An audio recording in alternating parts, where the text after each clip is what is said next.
Good morning, everyone.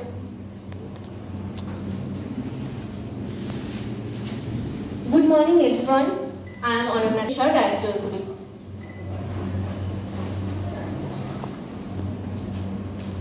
যেখানে মাঠের পাশে বন আছে আর বনের ধারে মস্ত পাহাড় আছে, সেখানে এক গর্তে এক ছোট্ট ছাগলছানা তার মায়ের সাথে থাকতো।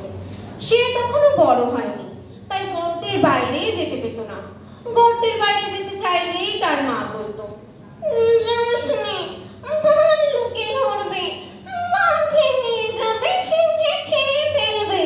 তা শুনে ছাগলছানার ভয় হতো, আর সে চুপ করে গর্তের মধ্যে বসে থাকতো। তারপর একটু একটু করে সে বড় হলো, তার ভয়ও কমে গেল।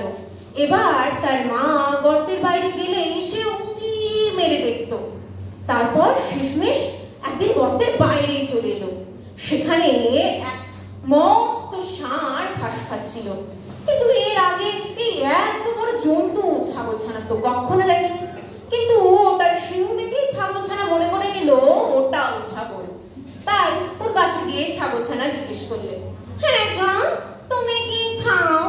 ষাঁড় বললে, আমি ঘাস খাই। ছাগলছানা বললে, ঘাস তো আমার মাও খায়, সে তো তোমার মতো এত বড় হয়নি। ষাঁড় বললে, আমি তোমার মায়ের চেয়ে ঢের ভালো ঘাস অনেক বেশি করে খাই।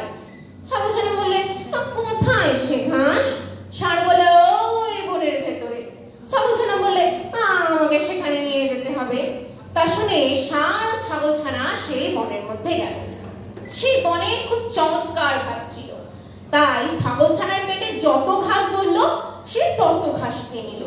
খেয়ে তার অবস্থা এমন হলো যে সে আর নড়তেই পারে না। সন্ধে হয়ে এলো। ষাঁড় এসে বললে, চলো এবার তো ফিরতে হবে। কিন্তু ছাগলছানা কি করে বাড়ি ফিরবে?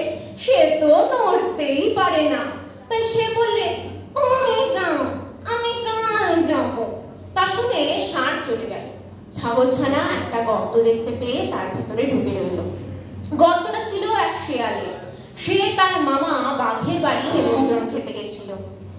ফিরতে একটু দেরি হওয়ায় সে দেখে তার গর্তের ভিতরে কিছু যেন একটা রয়েছে।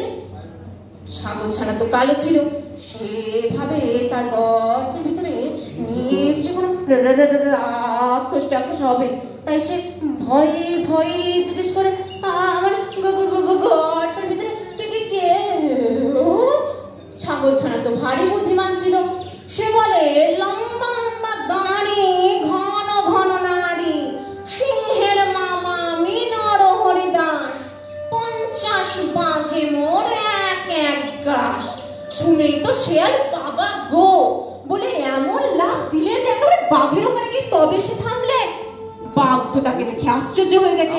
সে বলে, কি ভাগলে, এই গেলে আর এত ব্যস্ত হয়ে ফিরলে যে? শেয়াল হাঁপাতে হাঁপাতে বলে, মামা মামা সর্বনাশ হয়েছে মামা, আমার গর্তে এক নরহরি দাস এসছে। সে বলে কিনা 50 বাঘে তারে এক গ্রাস। শুনেই তো বাঘ ভয়ানক রেগে বললে, কি ভাবলে, তাই বলেছে? কই চলো দেখবো তার কত বড় আস্পর্ধা। শেয়াল কাঁপতে কাঁপতে বলে, আমি সেখানে যাবো না। সেখানে গেলে যদি সে বেটাটা আমাদের দিকে তেড়ে আসে, তুমি তো করে পালিয়ে যাবে। আমি তো তেমন ছুটতে পারি না, আমি তো যেতে পারো। আমি যাবো না। যদি যেতে হয় তুমি তোমাকে আমার লেজের সাথে বেঁধে নিয়ে চলো। তা শুনে বাঘ তো শেয়ালকে বেশ করে লেজের সাথে বেঁধে নিয়েছে। তারপর তারা শেয়ালের গর্তের সামনে গেল। ছাগল দূর থেকে তাদের দেখতে পেয়ে বলে ওঠে, দূর হতভাগা, তোকে দিলুম 10 ভাগের কৌড়ি, 1 ভাগ নিয়ে এলি লেজে দিয়ে দড়ি। শুনে তো বাঘের প্রাণ উড়ে গেছে। সে ভাবে শেয়াল বেটা নিশ্চয় তাকে নরহরি দাসের খাদ্য হিসেবে নিয়ে এসছে। তারপর সে কি আর সেখানে দাঁড়ায়? 50 হাত লম্বা এমন লাভ দিলে যে শেয়ালকে শুদ্ধ নিয়ে পালালো। তারপর শেয়ালের সে কি অবস্থা, মাটিতে আছাড় খেয়ে, কাদার আছাড় খেয়ে আলের খাতে যাচ্ছে তাই অবস্থা। শেয়াল চিৎকার করে বলে, মামাল মামাল। আর বাঘ ভাবে নিশ্চয় নরহরি বেটা এলো, তাই সে আরো দৌড়ে ছুটতে শুরু করে। এরকম ভাবে সারা রাত ছোটাছুটি করার পর সারা হলো। সকালে ছাগলছানা বাড়ি ফিরে গেল। তারপরে শিয়ালের বাঘের প্রতি এমনি রাগ হলো যে সে রাগ আর কোনোদিন গেল না। তাহলে এই গল্প থেকে আমরা কি জানতে পারলাম? এই গল্প থেকে আমাদের এটাই শিক্ষা হলো যে বুদ্ধি যা